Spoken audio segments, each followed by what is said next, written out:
नमस्कार मैत्रिणींनो, आज की नाही आपण गरम पाण्यामध्ये सोयाबीन टाकून एकदम भन्नाट अशी रेसिपी बनवणार आहोत, जी आजपर्यंत कोणी बघितलेली पण असेल आणि खायला सुद्धा खूप मस्त, मुलांना नक्की आवडेल.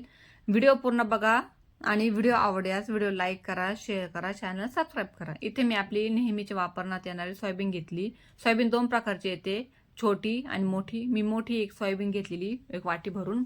आता ही सोयाबीन आपल्याला अगोदर स्वच्छ धुवून घ्यायची आहेत. एका बाउलमध्ये पाणी टाकलेलं आणि पाण्यामध्ये सोयाबीन टाकायची आणि याला छानपैकी धुवून घ्यायचं.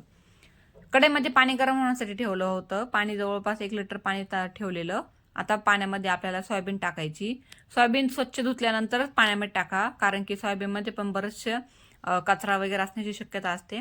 पाण्यामध्ये टाकल्यानंतर याच्यामध्ये आपल्याला थोडंसं मीठ टाकायचं, जवळपास अर्धा चमच्यापेक्षा कमी मीठ टाकायचं आणि पुन्हा एकदा त्याला थोडंसं चमच्यानं हलवून घ्यायचं. अवघी 2 ते 3 मिनिटांमध्ये याला उकळी आल्यानंतर ही सोयाबीन फुगण्यासाठी सुरुवात होते. सोयाबीन व्यवस्थित फुगली की आपल्याला आता झाऱ्याच्या मदतीने हिला काढून घ्यायचं बाहेर आणि थंड होऊन द्यायची. याला तुम्ही थंड पाण्यामध्ये टाकून थंड केली तरी चालेल. आता हे आपण इथे कांदा कापून घ्यायचा. आपल्याला सोयाबीनचं रेसिपी बनवण्यासाठी कांदा महत्त्वाचा आहे. तर एक कांदा घेतलेला आणि त्याला एकदम बारीक आकारामध्ये कांदा कट करून घेतला. तर मैत्रिणींनो, तुम्ही जर माझ्या चॅनलवरती नवीन असाल तर माझ्या व्हिडिओला लाईक करा, शेअर करा, जास्तीत जास्त सबस्क्राईब करा. मी तुमच्यासाठी खूप असे नेहमी व्हिडिओ घेऊन येत असते. आता कांदा बारीक कट केल्यानंतर आता आपल्या इथे एक मिक्सरचं भांडं घ्यायचं आणि त्याच्यामध्ये सोयाबीन आहे ती टाकायची. सोयाबीन घेताना पिळून घ्या, म्हणजे त्याच्यामधलं एक्स्ट्राचं पाणी पूर्णपणे निघून जाईल. त्यानंतर 2 मिरच्या घेतलेल्या, थोडंसं लसूण घेतला. आता हे सगळं मिश्रण आपल्याला मिक्सरमधून एकदम बारीक दळून घ्यायचं. लक्षात असू द्या, अजिबात पाणी टाकायचं नाही आपल्याला. न पाणी टाकता हे छानपैकी दळलं जातं. एकदम बारीक दळल्यामुळं याला टेक्स्चर सुद्धा छान येईल. आता भांड्यामध्ये आपण याला काढून घेऊया आणि याच्यामध्ये आपल्याला बाकीचे जिन्नस टाकायचे. इथे मी अर्धा वाटी तांदळाचे पीठ टाकलेलं. त्याच्यानंतर आपल्याला याच्यामध्ये अर्धा वाटी बेसन टाकायचे. तांदळाच्या पिठानं खूप असा खरपूसपणा येतं आणि बेसननं बाइंडिंग चांगली येते. त्यानंतर इथे मी बारीक कट केलेला कांदा टाकला. तुम्हाला कांदा अजून जास्त पाहिजे असेल तुम्ही पूर्ण कांदा टाकू शकता. 1 चमचा लाल तिखट टाकलं, अर्धा चमचा हळद टाकली, अर्धा चमचा जिरे टाकले आणि चवीपुरतं मीठ टाकायचं. चवीपुरतं मीठ टाकल्यानंतर आपल्याला याच्यामध्ये मस्तपैकी हिरवीगार कोथिंबीर टाकायची. कोथिंबीर बारीक कट करून टाका, म्हणजे ती लवकर चांगली मिक्स होते. आता हे मिश्रण आपल्याला चांगलं व्यवस्थित मळून घ्यायचं आहे.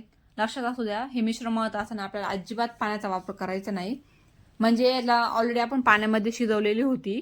त्याच्यामुळे याच्यामध्ये पाण्याचं प्रमाण अवेलेबल आहे, त्याच्यामुळे आपल्याला अजिबात पाणी टाकायचं नाही. हलक्या हाताने याला छानपैकी याचा गोळा करून घ्यायचा.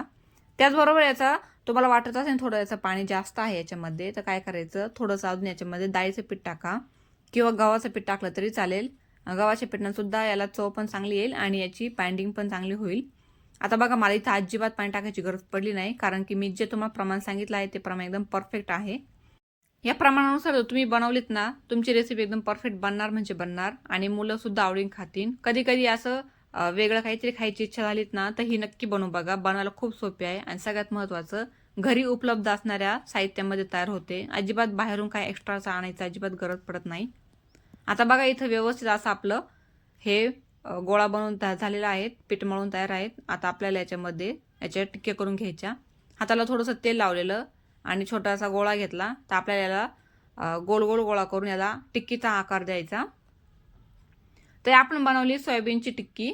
बऱ्याचदा आलूची टिक्की बनवतात, त्यानंतर बेसनच्या वेगळ्या पदार्थाची टिक्की बनवतात, पण ही सोयाबीनपासून टिक्की बनवून बघा, खूप छान लागते आणि हेल्दी सुद्धा आहेत. त्याचबरोबर आता आपण एक एक करून इथं सगळ्यांचे गोळे करून याच्या टिक्की करून घेतलेल्या. त्याचबरोबर मैत्रिणींनो, तुम्ही माझा हा व्हिडिओ कुठून बघत असाल नक्की कमेंट करून सांगा, म्हणजे मला समजेल की माझा व्हिडिओ कुठपर्यंत पोहोचतो, कोणत्या शहरापर्यंत, कोणत्या गावापर्यंत हा माझा व्हिडिओ पोहोचतो. नक्की म्हणजे नक्की कमेंट करून सांगा. त्याबरोबर मी तुमचे आभार सुद्धा व्यक्त करेल. आता इथे एक एक करून आपण सगळ्या टिक्की करून घेतलेल्या. आता याला आपल्याला मस्त शालो फ्राय करायचे आहेत. इथे मी पॅन गरम होण्यासाठी ठेवला, त्याच्यामध्ये 2 चमचे तेल टाकलं. तेल तुम्ही गरजेप्रमाणे कमी जास्त करू शकतात. तेल व्यवस्थित तापवून घ्यायचं, म्हणजे पॅन चांगला व्यवस्थित गरम करून घ्यायचा. चारी साईडने याला तेल स्प्रेड करून घ्यायचं आणि याच्यामध्ये आपल्याला आता टिक्की सोडायच्या आहेत. तेल छानपैकी गरम झाल्यानंतर टिक्की सोडा, नाही तर काय होईल, पॅनला ह्या टिक्की चिटकून राहतील. एक एक करून आपण सगळ्यापैकी या सोयाबीन टिक्की सोडून घेऊया. त्याचबरोबर ही खूप सोपी रेसिपी आहे मैत्रिणींनो आणि हेल्दी सुद्धा आहेत. मुलं नक्की म्हणजे आवडीने खातील. त्यांना असं काहीतरी वेगळं खायला दिलं ना तर मुलांना खूप भारी लागतं खायला. आता आपण चमच्याने त्या सेट करून घ्यायच्या आणि याला व्यवस्थित जवळपास 3 ते 4 मिनिटं मिडियम गॅस वरती होऊन द्यायच्या. बघा मिडियम गॅसवरती ह्या छानपैकी फ्राय झाल्या. आता याला आपल्याला दुसरी साईड पलटून घ्यायची. तेल जर आवश्यक वाटत असेल तर वरून त्याला थोडंसं तेल टाकायचं, मग याची पलटी मारायची आणि पुन्हा एकदा या 3-1 मिनिटं होऊन द्यायच्या कमी गॅसवरती आणि एकदम तयार होतं झटपट अशा प्रकारची सोयाबीनची टिक्की. खूप म्हणजे खूप चविष्ट आहे मैत्रिणी. मी 2 ते 3 वेळा बनवून बघितलेल्या आणि माझ्या मुलांना आवडत्या. आता बघा तुम्हाला दाखवते मी किती मस्तपैकी ही टिक्की व्यवस्थित फ्राय झालेली आहेत आणि एकदम छान याला आकार सुद्धा मस्त आहेत. आता आपण याला एका डिशमध्ये काढून घ्यायचं आणि तुम्हाला दाखवते मी एकदम परफेक्ट अशी बनली गेली आहेत, अजिबात कुठे चिरलेली पण नाही. तर तयार आहे आपली एकदम झटपट बनणारी सोयाबीन टिक्की.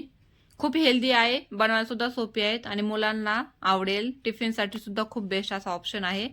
त्याचबरोबर किट्टी पार्टीचा प्लॅन करत असेल तर त्यासाठी खुद्द एकदम मस्तपैकी ऑप्शन पण आहे. आता तुम्हाला मी चमच्याने सुद्धा स्क्रब करून दाखवलं किती व्यवस्थित अशी कडक बनलेली आहेत आणि एकदम खायला सुद्धा भारी. तुम्ही याला सॉस बरोबर खाऊ शकतात किंवा होममेड एखाद्या पुदिना चटणी सोबत खाऊ शकतात. व्हिडिओ कसा वाटला नक्की कमेंट करून सांगा आणि पुन्हा भेटूया एका नव्या व्हिडिओ.